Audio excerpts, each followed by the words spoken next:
An elderly man sits quietly in a Navy office while his grandson proudly tells sailors that Grandpa was a Navy SEAL. Their laughter turns cruel as they mock and shove the frail old man, calling him a fraud. But when a chief petty officer spots a faded tattoo on the grandfather's arm, everything changes. What these young sailors don't know about this quiet hero will shake the entire naval base. Hit that like button. Subscribe for more incredible military stories, and comment where you're watching from. The fluorescent lights of Naval Station Norfolk's Family Services building cast harsh shadows across the waiting area's worn linoleum floor. 78-year-old Ezra Whitmore sat quietly in a plastic chair, his weathered hands folded over a manila envelope containing custody paperwork that would determine his future with his grandson. The door opened with a soft click, and 10-year-old Danny emerged. All bright eyes, missing front tooth, and untamed cowlick. The boy's face lit up when he spotted his grandfather. "Grandpa, Miss Henderson says I can stay with you." Danny's voice carried pure joy. Ezra's lined face crinkled into a genuine smile as he opened his arms. "That's wonderful news, son." 3 young sailors had been loitering near the vending machines.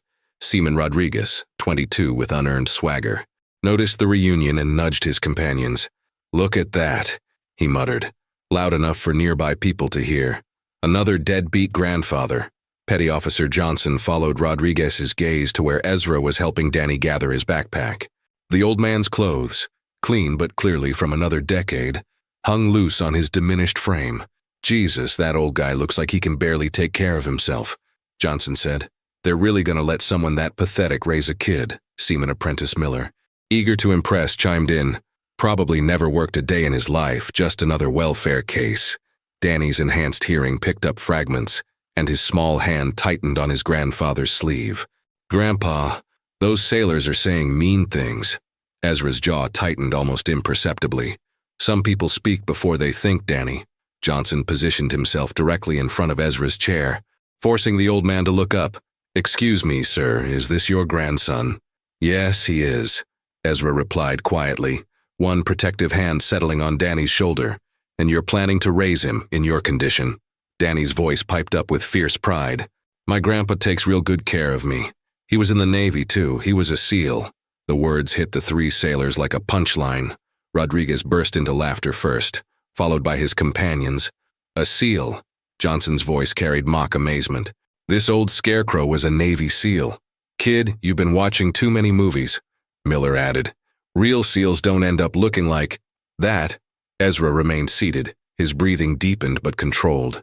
"Danny, gather your things so we can go home." "No, wait," Johnson said, emboldened. "I want to hear more about Grandpa the Navy SEAL. Tell us about your classified missions, old man." The mockery drew attention from other people in the waiting area. Some looked uncomfortable but remained silent. Others seemed entertained. "He really was," Danny insisted, his voice breaking slightly. "Sure he does, kid," Rodriguez said, crouching to Danny's level. "And I bet he has a Purple Heart too, right?" Johnson stepped closer to Ezra's chair. "Come on, hero, stand up and show us your combat stance." When Ezra remained seated, Johnson's patience evaporated. "I said stand up." He shoved Ezra's shoulder hard, causing the elderly man to stumble as he tried to rise. The manila envelope slipped from his grasp, scattering papers across the floor. Danny rushed to help his grandfather.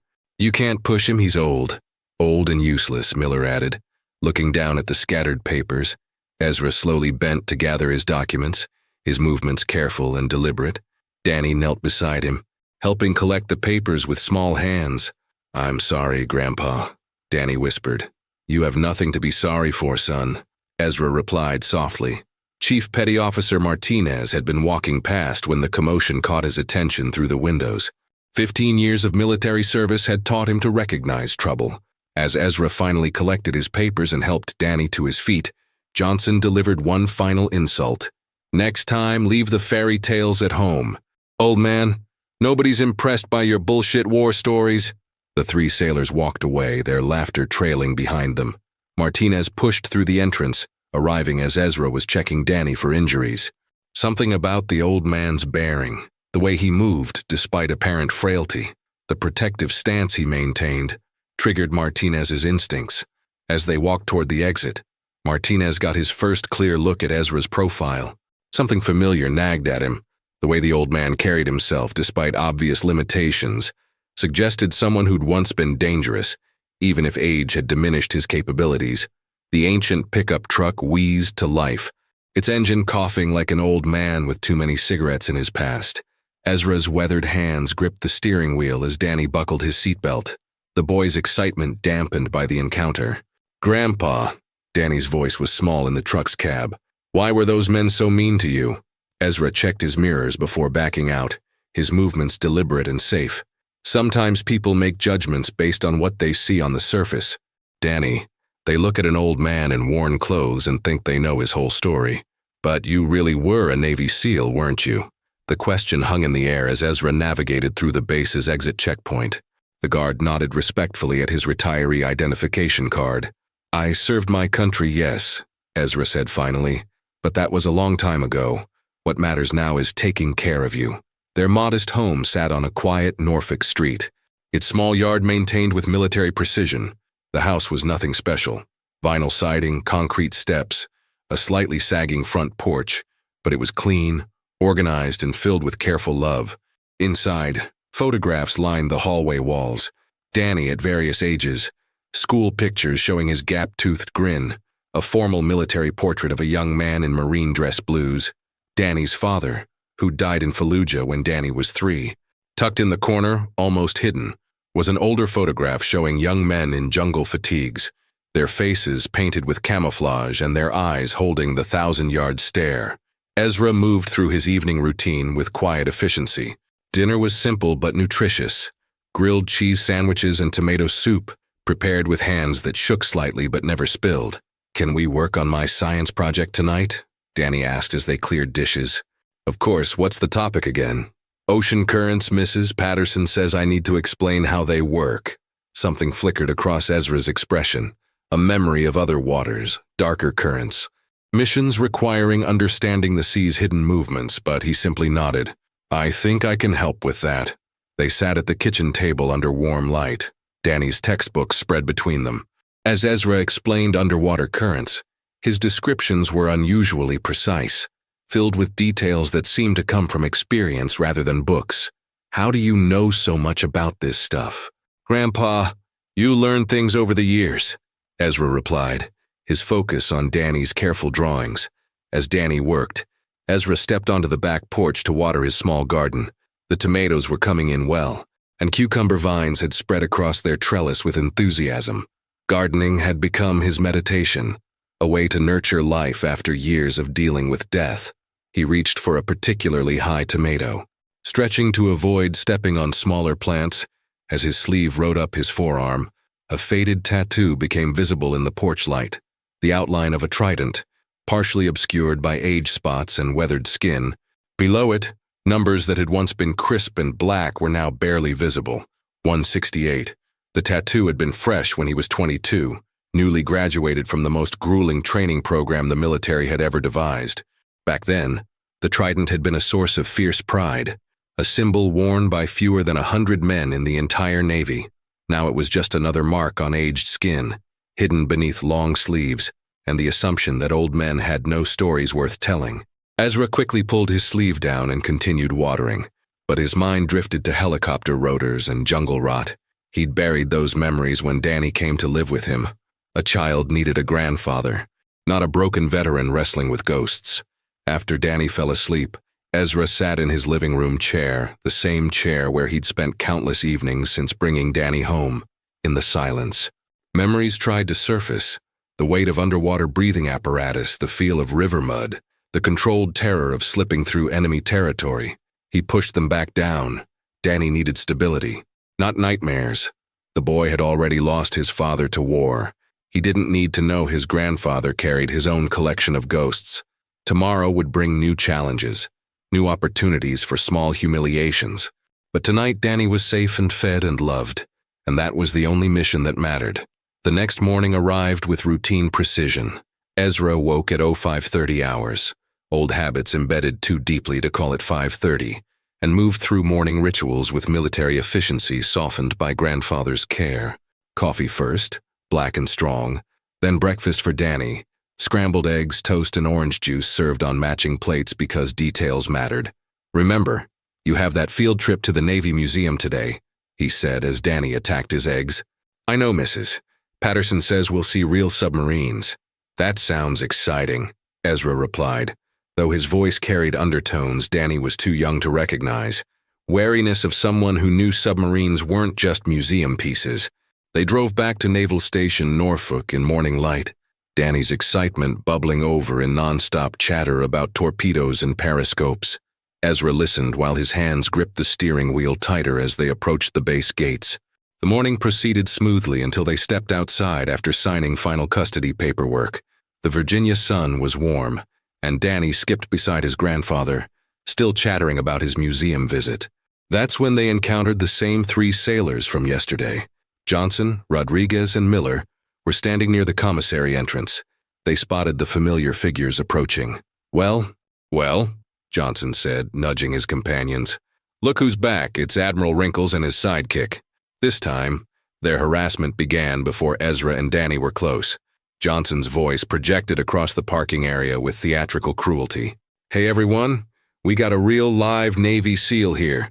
Watch out for this dangerous warrior. Other people began to notice. Military personnel, dependents, civilian contractors. Some looked uncomfortable, others curious. A few seemed entertained. Rodriguez stepped directly into Ezra's path, forcing the old man to stop. So tell us, hero, which SEAL team were you with? Team 6, the one that got Bin Laden. He was Team 1, Danny said firmly. He served in Vietnam. Miller burst into laughter. Vietnam, Jesus, kid, that was like 1,000,000 years ago. If this old fossil was even there, he was probably a cook or something. The crowd had grown larger, forming a loose circle. Ezra stood quietly in the center, one protective hand on Danny's shoulder while the sailors played to their audience. I mean, look at him, Johnson continued, his voice rising. Does this look like someone who could survive SEAL training? He can barely walk. To emphasize his point, Johnson deliberately bumped into Ezra, causing the elderly man to stumble. The crowd murmured, some with disapproval, others with nervous laughter. Stop it, Danny's voice cracked. You can't keep pushing him. Kid, Rodriguez crouched to Danny's level with mock concern. I'm trying to help you. Your grandfather is filling your head with lies. Real Navy SEALs don't end up like this. He gestured dismissively at Ezra's appearance. The too large clothes, the careful movements, the obvious fragility. They live in big houses and drive nice cars because they were actually tough. They don't end up raising their dead son's kids because they couldn't hack it. The words hit like physical blows.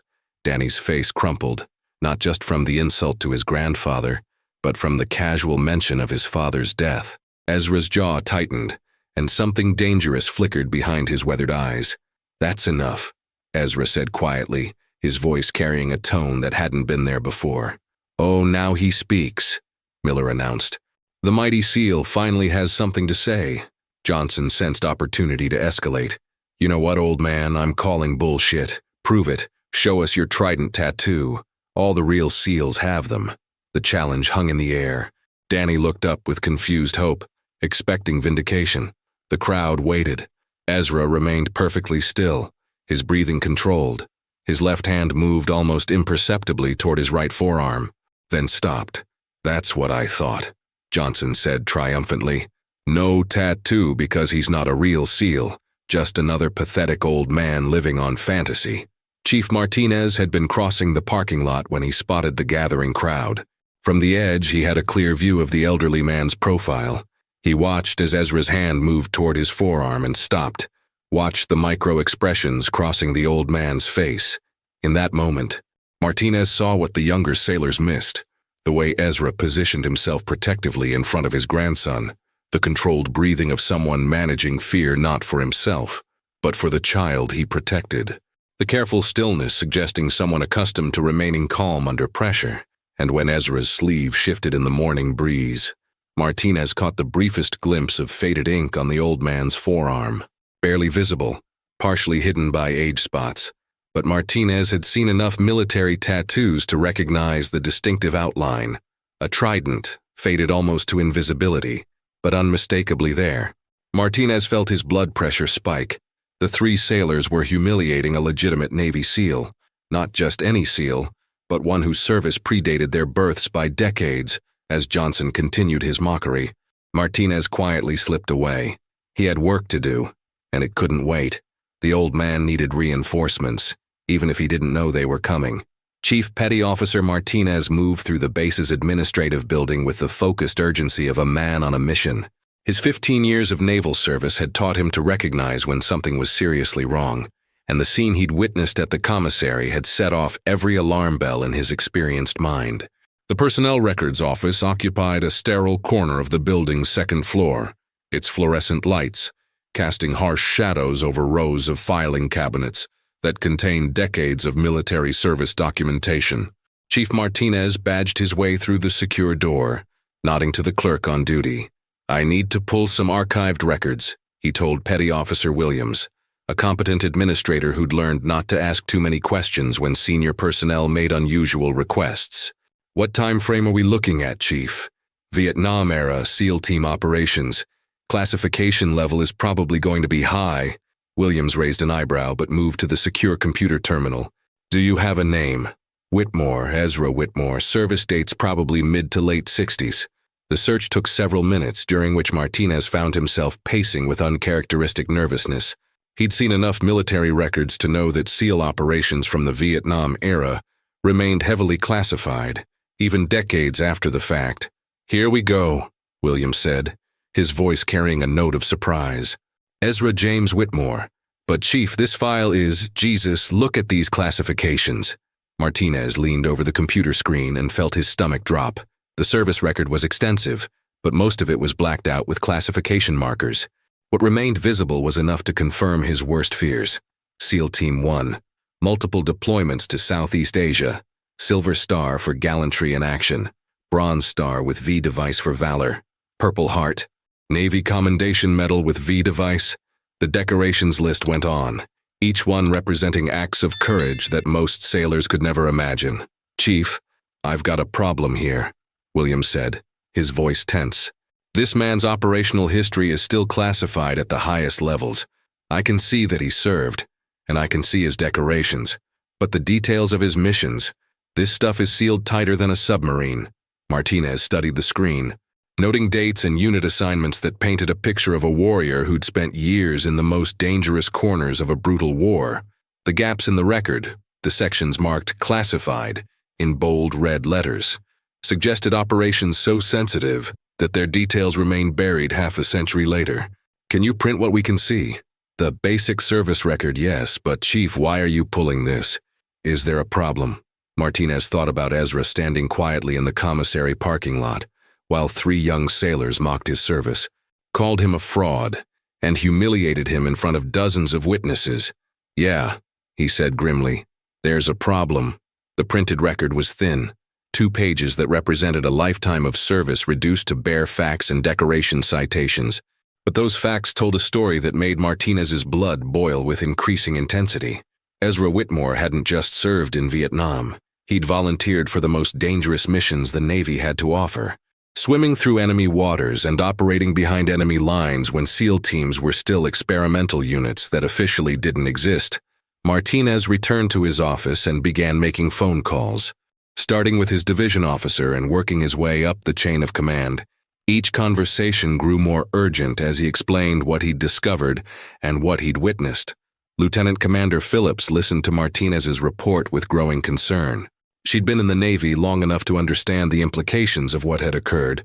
"Chief, you're telling me that 3 of our sailors publicly humiliated a Vietnam-era SEAL, a decorated veteran who earned his trident in actual combat?" "Yes, ma'am, and they did it in front of his grandson, calling him a fraud and a deadbeat." "Jesus Christ," Phillips muttered, using language she normally avoided in official conversations.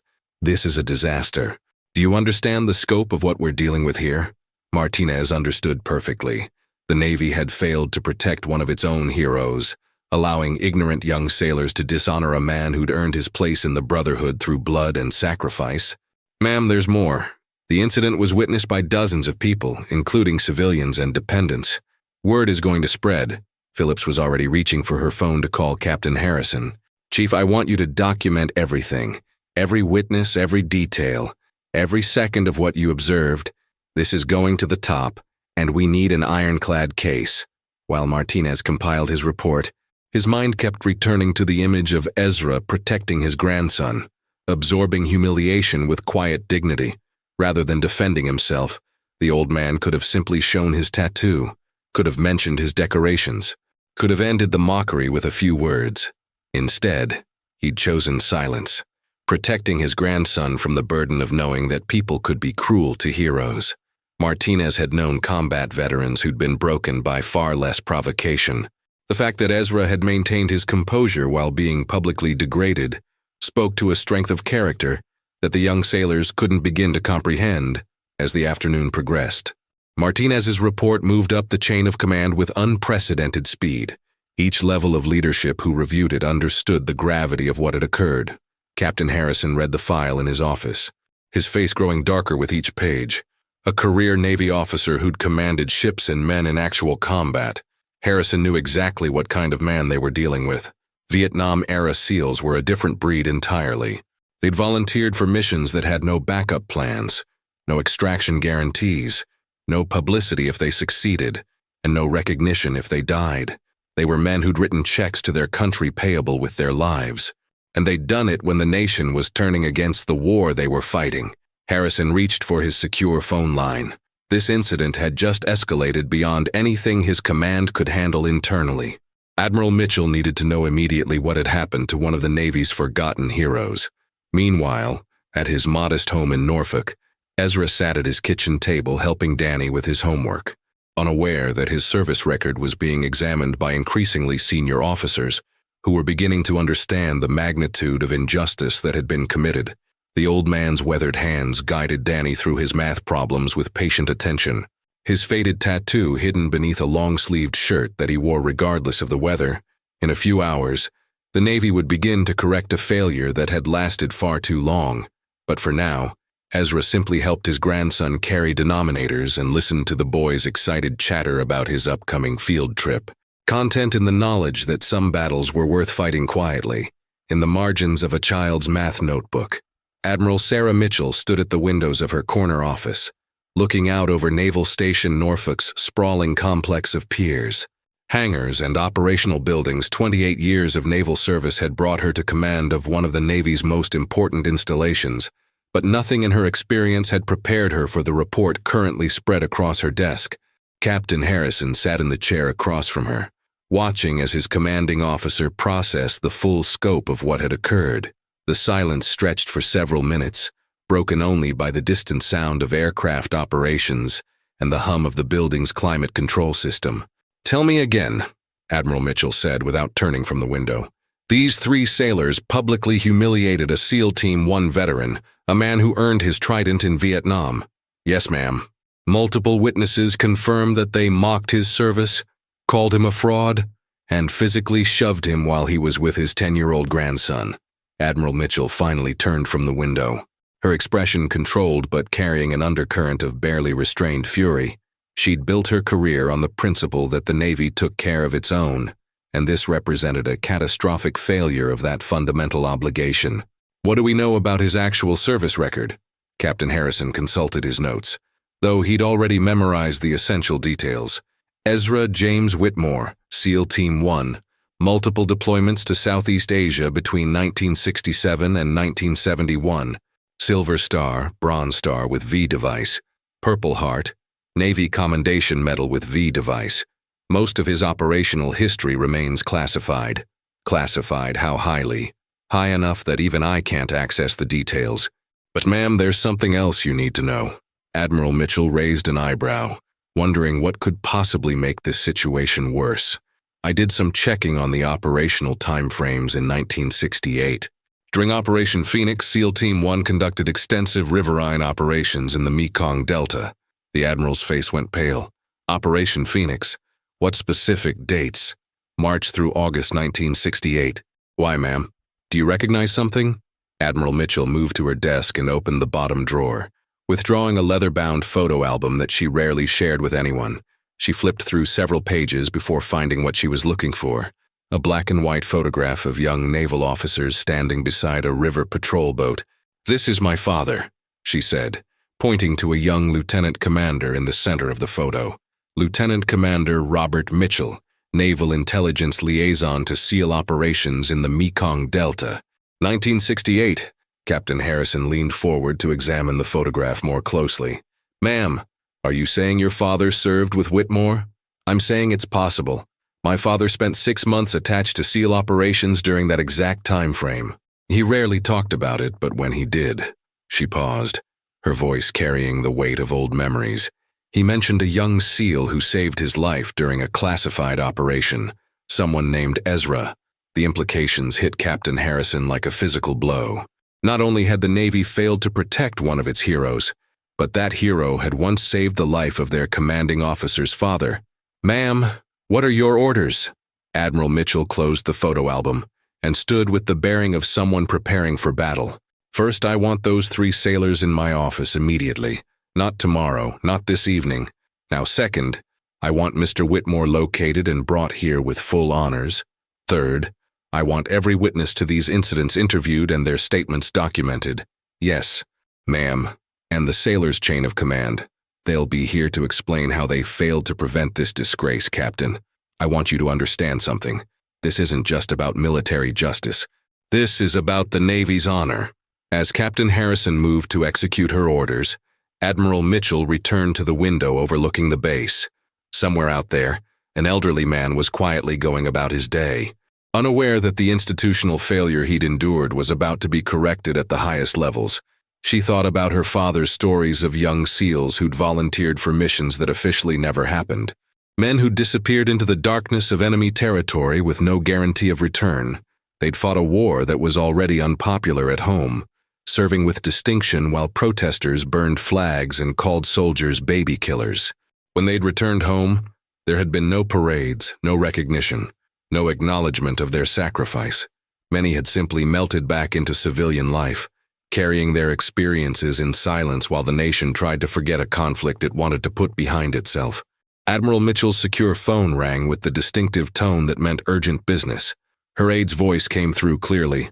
Ma'am, Captain Harrison reports that Seaman Rodriguez, Petty Officer Johnson, and Seaman Apprentice Miller are en route to your office. Their division officers are accompanying them. Good. And Mr. Whitmore. Chief Martinez is personally handling that contact. He should be here within the hour. Admiral Mitchell looked once more at the photograph of her father and his fellow officers. Young men who'd faced impossible odds with courage and determination. If Ezra Whitmore was the SEAL who'd saved her father's life, then she owed him a debt that could never be fully repaid. But she could start by ensuring that the sailors who'd dishonored him faced the full consequences of their actions. The Navy had failed Ezra Whitmore once, allowing him to slip into invisibility while carrying his service in silence. That failure was about to be corrected in the most public way possible, as Admiral Mitchell prepared for the confrontation ahead. She felt the weight of command settling around her like armor.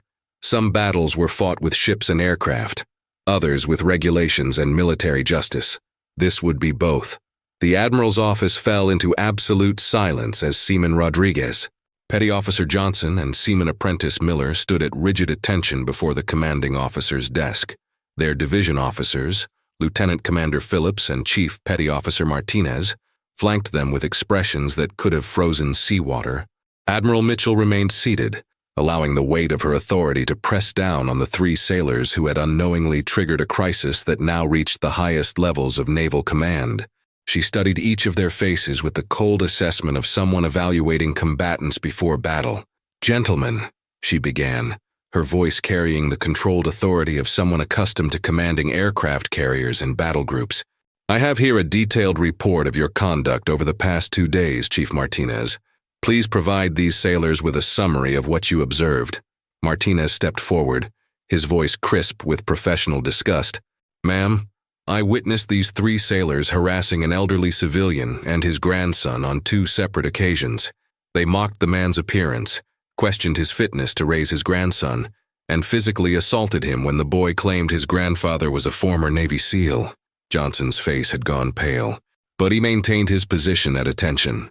The harassment was conducted in public areas of this base, in front of numerous witnesses including military personnel, dependents, and civilian contractors. Their behavior brought dishonor to the United States Navy and violated multiple articles of the Uniform Code of Military Justice. Admiral Mitchell opened a manila folder containing surveillance photographs and witness statements. "Petty Officer Johnson, do you recognize the elderly man in these images?" Johnson glanced at the photographs showing him shoving Ezra in the commissary parking lot. "Yes, ma'am. And do you stand by your assessment that this man was lying about his military service?" The question hung in the air like a judicial trap. Johnson's throat worked silently for several seconds before he managed to speak. "Ma'am, the man appeared. He looked. Answer the question, Petty Officer. Do you believe this man was lying about being a Navy SEAL?" "Yes, ma'am. He didn't look like any SEAL I've ever seen." Admiral Mitchell nodded slowly, then opened a second folder containing Ezra's service record. The pages rustled in the silent office as she spread them across her desk. "This is the official service record of Ezra James Whitmore, Chief Petty Officer, United States Navy, retired SEAL Team 1, Vietnam, 1967 to 1971. The three sailors remained frozen at attention, but their eyes widened as the implications began to dawn. Silver Star for gallantry, in action against enemy forces. Citation reads, "For conspicuous gallantry and intrepidity in action, while serving with SEAL Team 1 during combat operations against enemy forces in the Republic of South Vietnam." Admiral Mitchell's voice grew harder with each word. "Bronze Star Medal with Combat VO for heroic achievement in a combat zone. Purple Heart for wounds received in action against enemy forces. Navy Commendation Medal with Combat V for distinguished performance during classified operations."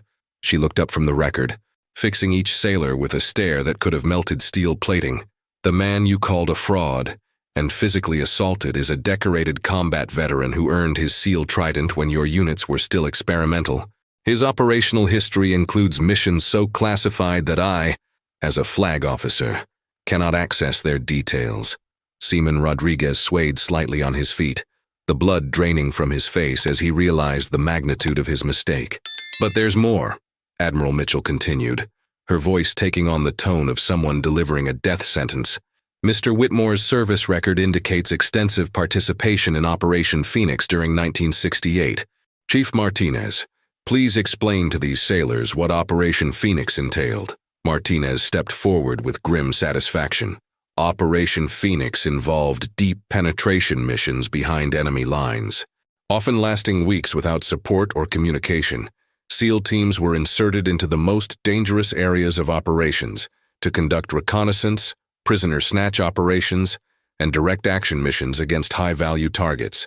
These operations, Admiral Mitchell added, had casualty rates approaching 40%. The men who volunteered for them knew they might never return home. The silence in the room became oppressive as the three sailors began to understand that they had humiliated a man who had volunteered to face death for his country when they were not even born. "Now," Admiral Mitchell said, standing to her full height and moving around the desk to face them directly, "I want you to imagine how this story is going to sound when it reaches the media. Three young sailors harass and assault a decorated Vietnam veteran while he's caring for his grandson." Johnson's knees buckled slightly, but he managed to remain standing. "I want you to think about how this reflects on every sailor in this command, every SEAL who has ever earned his trident, and every veteran who has served this nation with honor."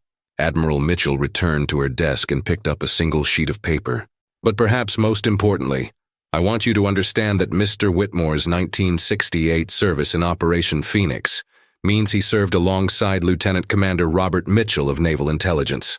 She held up the paper for them to see, a commendation written in her father's hand, recommending Ezra Whitmore for decoration after a classified mission. "Lieutenant Commander Mitchell was my father. According to his personal records, Petty Officer Whitmore saved his life during a prisoner extraction operation that went wrong." The revelation hit the three sailors like a physical blow.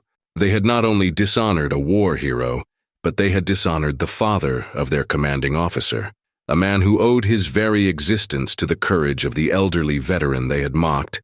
"Ma'am," Johnson's voice cracked as he attempted to speak, I had no idea. No, Petty Officer, you had no idea. Because you made no effort to learn, you saw an elderly man in worn clothing and decided he was beneath your consideration." Admiral Mitchell moved to stand directly in front of Johnson. her voice dropping to barely above a whisper. "You represent a Navy that prides itself on honor, courage, and commitment. Your actions have violated every principle this institution holds sacred." The weight of their disgrace settled over the three sailors like a shroud. They had not simply made a mistake. They had committed an act of institutional betrayal that would follow them for the remainder of their lives. "Your preliminary hearings are scheduled for tomorrow morning," Admiral Mitchell announced. "Until then, you are confined to quarters and relieved of all duties, dismissed." As the three sailors filed out of her office in disgrace, Admiral Mitchell turned to Chief Martinez. "Chief, has Mr. Whitmore been contacted?" "Yes, ma'am, he's en route to the base now. I explained that his presence was requested for an important matter, but I didn't provide details." Admiral Mitchell nodded, already planning the conversation that would finally give Ezra Whitmore the recognition he had earned decades ago. The Navy owed him a debt that could never be fully repaid, but they could start with justice. The old warrior was about to discover that his sacrifice had never been forgotten by those who truly mattered. The base's main auditorium had not seen this kind of assembly in years. Admiral Mitchell's call for an all-hands meeting had brought together nearly 800 personnel, active duty sailors, Marines, officers, civilian contractors, and dependents who worked and lived on Naval Station Norfolk.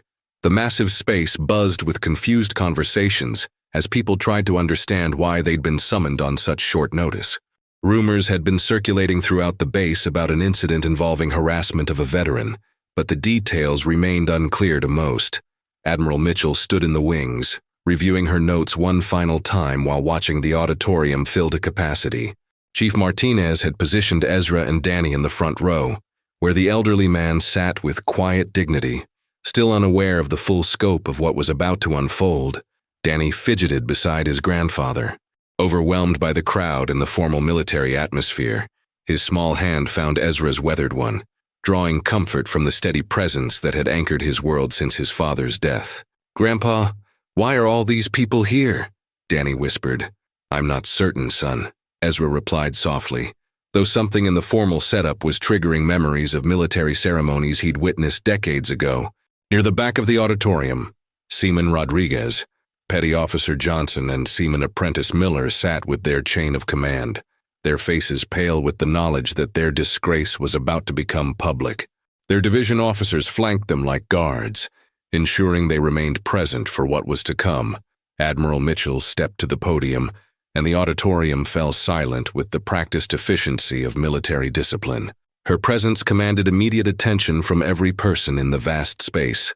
"Ladies and gentlemen," she began, her voice carrying clearly through the sound system, "I have called this assembly to address an incident that has occurred on this base, an incident that strikes at the very heart of what the United States Navy represents." The silence deepened as nearly 800 people focused on their commanding officer.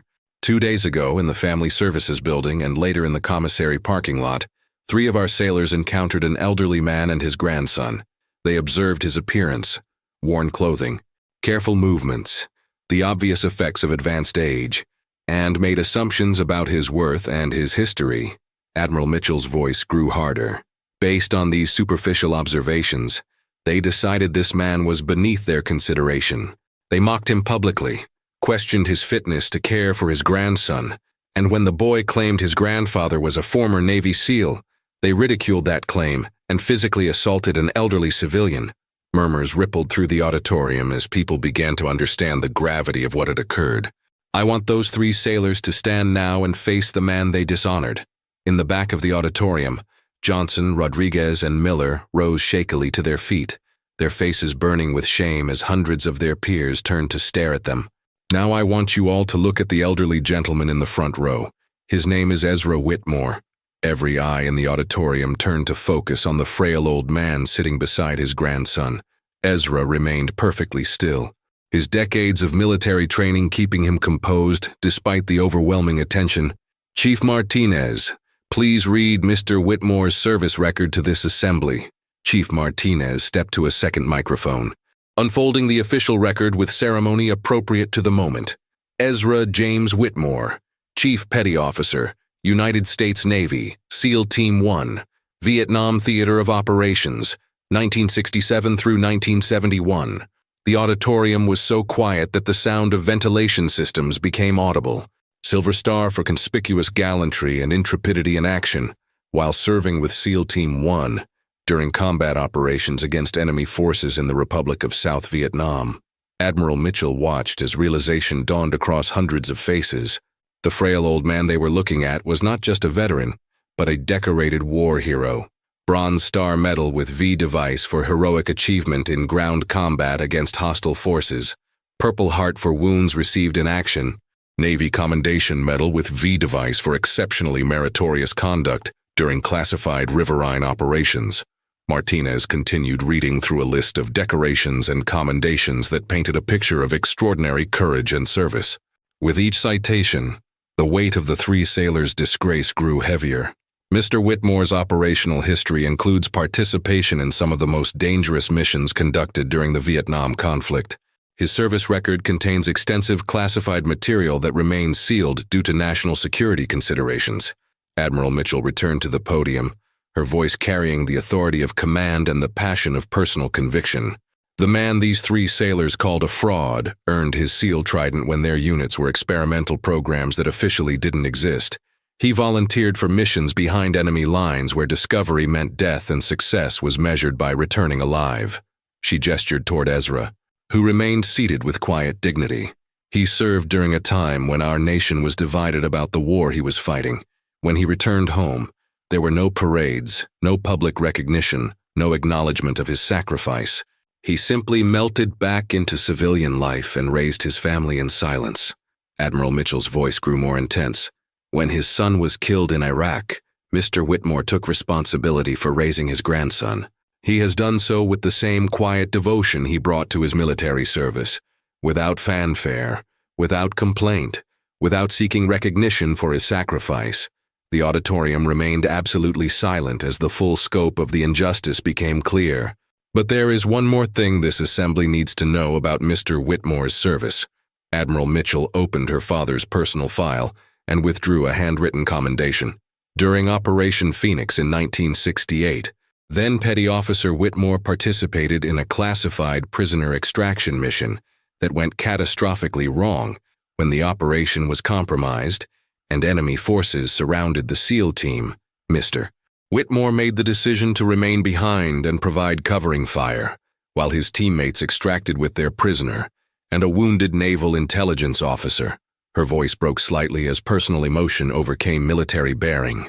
That intelligence officer was Lieutenant Commander Robert Mitchell, my father. Mr. Whitmore's actions that night saved my father's life, which means they gave me the opportunity to exist. The revelation sent shockwaves through the assembly. Their commanding officer owed her very life to the man who had been humiliated by their shipmates. Admiral Mitchell turned to face the three sailors in the back of the auditorium. Petty Officer Johnson, Seaman Rodriguez, Seaman Miller, you stand accused of conduct unbecoming, assault on a civilian, and bringing dishonor to the United States Navy. But beyond those formal charges, you have committed something far worse. Her voice carried across the silent auditorium with the force of absolute moral authority. You have dishonored a man who earned the right to your respect through blood and sacrifice. You have violated the sacred trust that binds all sailors together. You have forgotten that the freedoms you enjoy were purchased by men like Mr. Whitmore at a price you cannot comprehend. The three sailors stood frozen in the spotlight of collective judgment, their careers and reputations destroyed by their own ignorance and cruelty. Mr. Whitmore, Admiral Mitchell said, turning back to the front row. Would you please stand? Ezra rose slowly, his movement careful but dignified, while 800 people watched in absolute silence. On behalf of the United States Navy, I formally apologize for the failure to protect you from this disgrace. You have served this nation with honor that these young sailors cannot begin to understand. The auditorium erupted in applause, not the polite clapping of military ceremony, but the thunderous appreciation of people who finally understood they were in the presence of genuine heroism. Danny looked up at his grandfather with tears in his eyes, finally comprehending why the old man had always carried himself with such quiet dignity, even when others couldn't see past his aged exterior. As the applause continued, Admiral Mitchell knew that justice had been served not just through military discipline, but through the power of truth finally spoken in public. The Navy had failed Ezra Whitmore once by allowing him to slip into anonymity. That failure would never be repeated. The formal hearing room in the base's administrative building had been designed for court-martial proceedings, its austere layout emphasizing the gravity of military justice. Admiral Mitchell presided from behind the elevated bench, flanked by Captain Harrison and Commander Phillips, while a court reporter documented every word for the official record. Seaman Rodriguez, Petty Officer Johnson, and Seaman Apprentice Miller sat at the defendant's table with their appointed counsel, their faces bearing the hollow expressions of men who had seen their futures collapse overnight. The packed gallery included their chain of command, witness personnel, and members of the media who had learned of the case through unofficial channels. This hearing will address charges of conduct unbecoming, assault on a civilian, and conduct prejudicial to good order and discipline, Admiral Mitchell announced, her voice carrying the formal authority of military justice. The prosecution presented its case with methodical precision. Surveillance footage showed the physical harassment. Witness testimony painted a picture of systematic cruelty directed at an elderly veteran and his grandson. The evidence was overwhelming and undeniable. When called to testify, Chief Martinez described what he had observed with the clinical accuracy of a professional sailor, but his barely controlled anger was evident to everyone in the courtroom. I watched these 3 sailors mock a man who has earned more respect in one deployment than they will achieve in their entire careers, he stated firmly. They made a mockery of everything the Navy claims to represent. The defense counsel's attempts to minimize the incident collapsed when the full scope of Ezra's service record was read into evidence. The classified operations, the decorations for valor, the documented proof of heroism in combat, all of it served to highlight the magnitude of their client's failure. When Admiral Mitchell called for their statements, each of the 3 sailors attempted to express remorse, but their words sounded hollow against the weight of documented evidence. "Ma'am," Johnson said, his voice barely audible, "I had no idea of his service record." If you had known," Admiral Mitchell interrupted, her voice cutting through the courtroom like a blade. "Petty Officer Johnson, are you suggesting that respect for elderly civilians is contingent upon their military service? That basic human decency requires a background check." Johnson's face flushed red as he realized his mistake. "No, ma'am, I just meant, what you meant is irrelevant. What matters is what you did. You saw an elderly man caring for his grandson, and decided he was worthy of your contempt. The fact that he happens to be a decorated war hero simply magnifies your failure." The sentencing phase proceeded with the mechanical efficiency of military justice. All 3 sailors received administrative separations, other than honorable discharges that would follow them for the remainder of their lives, affecting their employment prospects, veterans' benefits, and personal relationships. But Admiral Mitchell wasn't finished. "Before this court concludes," she announced, "I want to ensure that the full scope of this incident is understood by every member of this command." She gestured for the bailiff to escort Ezra into the courtroom. The elderly man entered quietly, accompanied by Danny, and took a seat in the witness section. "Mr. Whitmore," Admiral Mitchell said, her tone shifting from judicial authority to personal respect. "You have sat through proceedings that documented your humiliation at the hands of these sailors. Do you have anything you wish to say to this court?" Ezra stood slowly, his weathered hands folded in front of him. For several moments he studied the faces of the 3 young men who had tormented him, his expression unreadable. "Admiral," he said finally, his voice carrying the quiet strength that had sustained him through decades of service and hardship. "I served my country because I believed in something larger than myself. I believed in the principles these young men swore to uphold when they took their oath." He turned to face Johnson directly. "I'm not angry at them for failing to recognize my service. I'm disappointed that they failed to recognize basic human dignity." The courtroom remained absolutely silent as Ezra continued. "My grandson has been watching how adults behave, learning about honor and respect from the examples we set. These young men taught him that people in uniform sometimes forget that the uniform represents service to others, not authority over them." Johnson's composure finally broke, and tears began streaming down his face as the full weight of his actions settled on him. "I hope," Ezra concluded, "that they will learn from this experience and become the kind of sailors the Navy needs them to be. Our nation deserves better than what they showed me." The grace in his words served as a final condemnation of their behavior. Even in the moment of their disgrace, the man they had humiliated was offering them hope for redemption. Admiral Mitchell nodded with deep respect. "Mr. Whitmore, your example of dignity in the face of injustice honors not just your own service, but the service of every veteran who has worn the uniform." As the hearing concluded, and the 3 former sailors were escorted from the courtroom to begin their separation processing, Danny tugged on his grandfather's sleeve. "Grandpa, why aren't you more angry at them?" Ezra looked down at his grandson, his weathered face creased with the kind of wisdom that comes only from experiencing both the best and worst of human nature. "Because being angry wouldn't teach them anything useful, son. Sometimes the most powerful thing you can do is show people who you really are, instead of trying to prove who they aren't." As they walked out of the courtroom together, the assembled military personnel stood in silent tribute to a man who had shown them what true strength looked like. Not the power to destroy those who wronged him, but the grace to offer them a path toward becoming better than they were. The Navy had finally honored its obligation to protect one of its own. But more importantly, Ezra Whitmore had honored his obligation to show a young boy what dignity looked like, even in the face of injustice. 3 weeks after the court-martial, Naval Station Norfolk's chapel had been transformed for a ceremony that would officially recognize what should have been acknowledged decades earlier.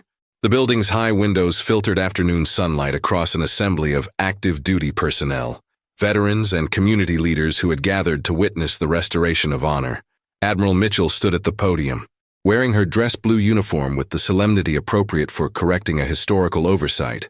The chapel's front rows were reserved for special guests, SEAL veterans from multiple generations who had traveled from across the country to honor one of their brotherhood. Ezra sat in the front pew beside Danny, wearing a suit that Chief Martinez had helped him select from the Navy Exchange.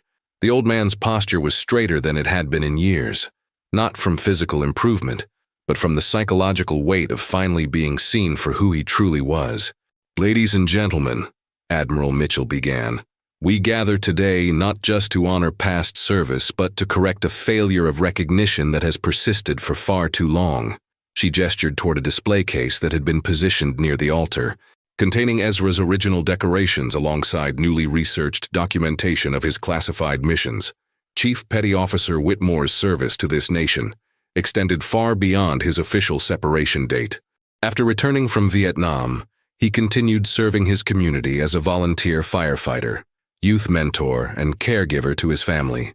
When his son was killed in Iraq, he took on the responsibility of raising his grandson with the same devotion he had shown to his military duties.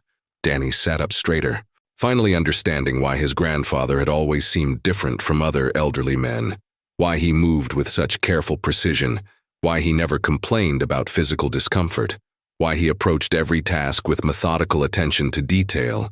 "Today's ceremony serves multiple purposes," Admiral Mitchell continued.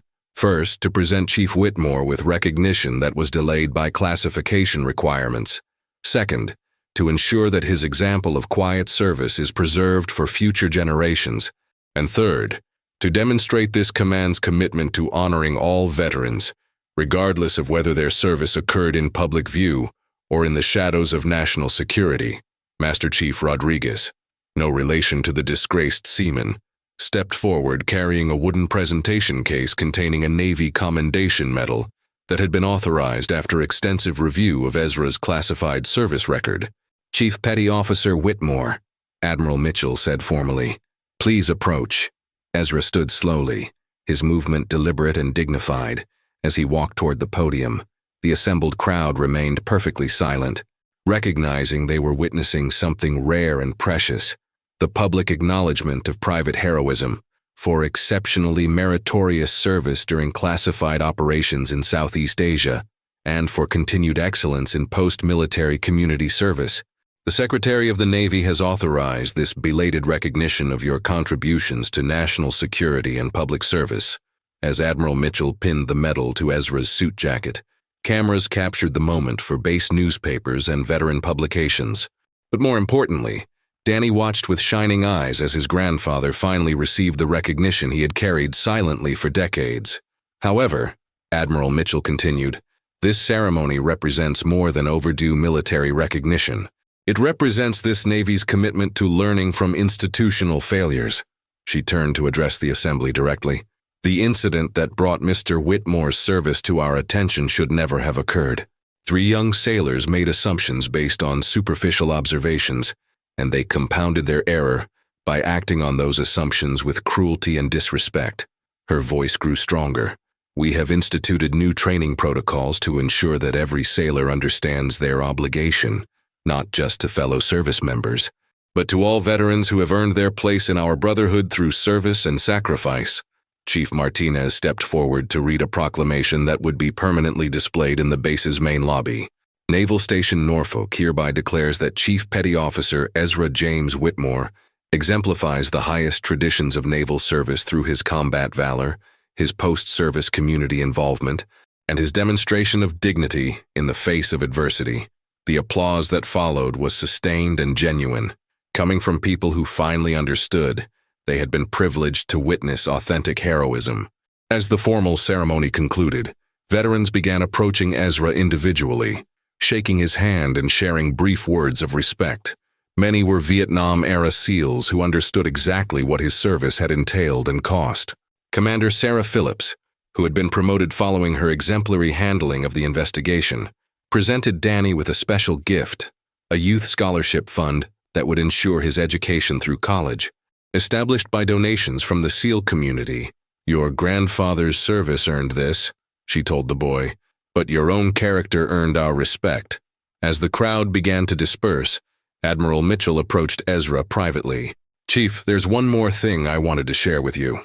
She opened a leather portfolio containing correspondence from the Pentagon. "The Navy Department has been reviewing classified records from your era of service. Several of your operations have been declassified, and historians are requesting permission to document them for official records." Ezra's weathered face showed surprise. "Ma'am, I'm not sure that's necessary. With respect, Chief, it's not about necessity. It's about ensuring that future generations understand the price of their freedom. Your story, not just your military service, but how you've lived your life afterward, exemplifies everything we want our sailors to become." Danny appeared at his grandfather's side, wearing a Youth Navy t-shirt that Chief Martinez had given him. "Grandpa, can we go see the submarine museum now?" Ezra smiled down at his grandson, his hand settling protectively on the boy's shoulder. "Of course, son. We have plenty of time." As they walked together toward the base's museum complex, Admiral Mitchell watched them go with deep satisfaction. The Navy had finally fulfilled its obligation to honor one of its heroes. But more importantly, they had demonstrated to a young boy that dignity, service, and quiet courage would always be recognized by those who mattered.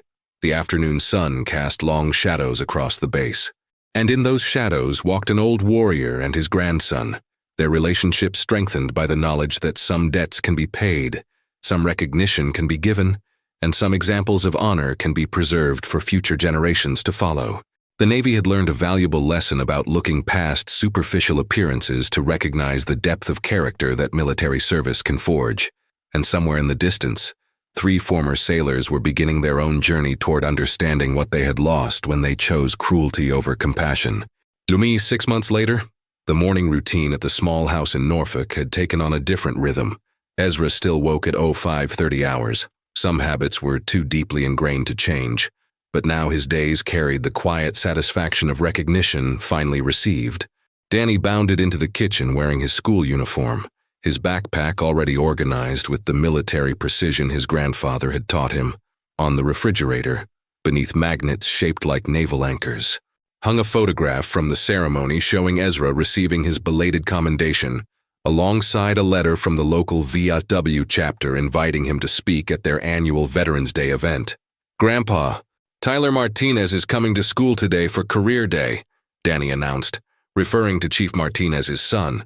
"He says his dad wants to meet you again." "Chief Martinez is a good man," Ezra replied, preparing Danny's lunch with the same methodical care he brought to every task. "What's your presentation about today?" "Ocean Currents, remember, the project you helped me with." Danny's science fair project on underwater currents had evolved far beyond elementary school requirements. Enriched by his grandfather's detailed knowledge of maritime operations, His teacher had been impressed by the depth of understanding the boy demonstrated about tidal patterns and riverine navigation. As they drove to the base school, Danny chattered about his upcoming summer plans, a youth sailing program that Admiral Mitchell had personally recommended him for, funded by the SEAL Community Scholarship that continued to provide opportunities he never could have imagined. "Mrs. Patterson says I might be able to visit the submarine training facility next month," Danny said excitedly. "She thinks I'm mature enough to handle the technical tour." Ezra smiled at his grandson's enthusiasm.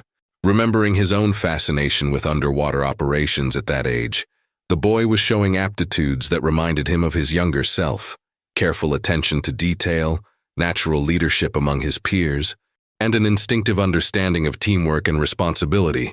At the base school, they encountered several familiar faces. Parents who had attended the ceremony nodded respectfully to Ezra, their children having learned about his service through school presentations that had made him something of a local hero. "Mr. Whitmore," Danny's teacher approached with genuine warmth, "I wanted to let you know that Danny's essay about heroes in my family has been selected for the district writing competition. That's wonderful news." "What did he write about?" "About how real heroes don't always look like what people expect, and how sometimes the most important battles are fought quietly, without anyone watching." Ezra felt a swell of pride that had nothing to do with military recognition. Danny was learning the right lessons about character and service, understanding that true strength often came disguised as quiet dignity. After dropping Danny at school, Ezra drove to the base commissary for his weekly shopping. The routine had become pleasant rather than stressful, with store employees who recognized him greeting him by name and other veterans stopping to chat about shared experiences. Chief Martinez appeared in the produce section, examining tomatoes with the serious consideration of someone planning a family dinner. "Morning, Chief Whitmore," he said, using the honorific that had stuck despite Ezra's retirement decades earlier. "Good morning, Chief. How's your family?" "All well, thanks to you. Tyler can't stop talking about his submarine tour next month. He's convinced that meeting you inspired his interest in naval engineering." They talked for several minutes about their grandsons. Both boys had become fast friends, bonded by their shared connection to naval service and their grandfather's mutual respect. "Chief, I wanted to let you know that the base is planning a memorial garden for Vietnam veterans. Admiral Mitchell asked if you'd consider serving on the planning committee." Ezra considered the request carefully. A few months ago, he would have declined, preferring his accustomed privacy. But the recognition ceremony had taught him that his experience might have value for others struggling to find their place after service. "I'd be honored to help." That afternoon, Ezra tended his own garden while waiting for Danny's return from school. The tomatoes were exceptional this year, and he'd been sharing them with neighbors who had become friends rather than strangers. His small corner of the world had expanded significantly since the day Chief Martinez had witnessed his humiliation. Danny arrived home full of excitement about his day, carrying a handwritten note from Admiral Mitchell inviting them both to attend the commissioning ceremony for the USS Norfolk's newest submarine. The invitation was addressed to Chief Whitmore and family, acknowledging their place within the Navy community. "Grandpa, can I ask you something?" "Of course, son. Before everything happened with those sailors, were you sad about people not knowing about your Navy time?" Ezra set down his gardening tools and considered the question carefully. Danny had a right to honest answers, even when those answers were complex. "I was never sad about the recognition, Danny. What mattered to me was that the work got done and people were kept safe, but I was sometimes tired of carrying the weight of those experiences alone. And now I have people to share the burden with, other veterans who understand, and a grandson who's learning what service really means." They spent the evening working together on Danny's latest school project, a presentation about local heroes that would feature several Norfolk area veterans. Danny interviewed his grandfather with the serious attention of a budding historian, recording stories that would be preserved for future students to learn from. As they prepared for bed, Danny paused at his bedroom door. "Grandpa, when I grow up, I want to be like you." "What do you mean by that, son?"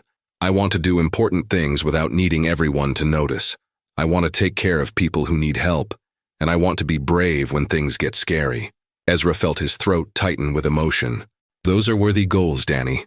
But remember, you don't have to wait until you're grown up to start living that way." I know Mrs. Patterson says I'm already showing leadership by helping the younger kids with their projects. That's exactly what I mean. Later that evening, as Ezra reviewed his mail, he found a letter from the Pentagon's Historical Department requesting permission to interview him about classified operations that were being declassified for academic research. The letter included information about other SEAL Team 1 veterans who were participating in the project. For the first time in decades, Ezra felt ready to share those experiences with people who could preserve them for future generations. The recognition ceremony had taught him that his story had value beyond his personal experience. It could help others understand the cost of freedom and the importance of honoring those who served in shadows. As he prepared for bed, Ezra reflected on the unexpected turns his life had taken. 6 months ago, he had been invisible to all but his grandson, carrying his service in solitude. Now he was part of a community again, connected to other veterans and contributing to the education of young people who would inherit the responsibility of protecting the nation. The 3 sailors who had humiliated him were gone, discharged in disgrace to face uncertain futures. But their failure had created opportunities for positive change, new training protocols, increased awareness of veteran recognition, and a stronger commitment throughout the command to honoring service regardless of how long ago it occurred. Most importantly, Danny was growing up surrounded by examples of honor, service, and community responsibility. The boy was learning that heroism came in many forms, and that the most important battles were often fought in the small moments of daily life when people chose compassion over cruelty, respect over mockery, and service over selfishness. As sleep approached, Ezra felt a peace he hadn't experienced in decades. His service had finally been recognized, his sacrifice acknowledged, and his example preserved for future generations. But beyond those formal recognitions, he had something far more valuable: the knowledge that his grandson was learning to carry forward the values that made military service meaningful. Tomorrow would bring new opportunities to serve his community, to mentor young people, and to ensure that the lessons of his generation weren't lost to time. The old warrior had found his final mission, and it was the most important one of all: raising a boy who would grow up understanding that true strength came from serving others, and that the greatest honor was earned not in public ceremonies, but in the quiet moments when no one was watching. The recognition had come late, but it had come completely, and in a small house in Norfolk. A grandfather and grandson continued the eternal work of passing honor from one generation to the next, ensuring that the values worth fighting for would never be forgotten. Would you like another story?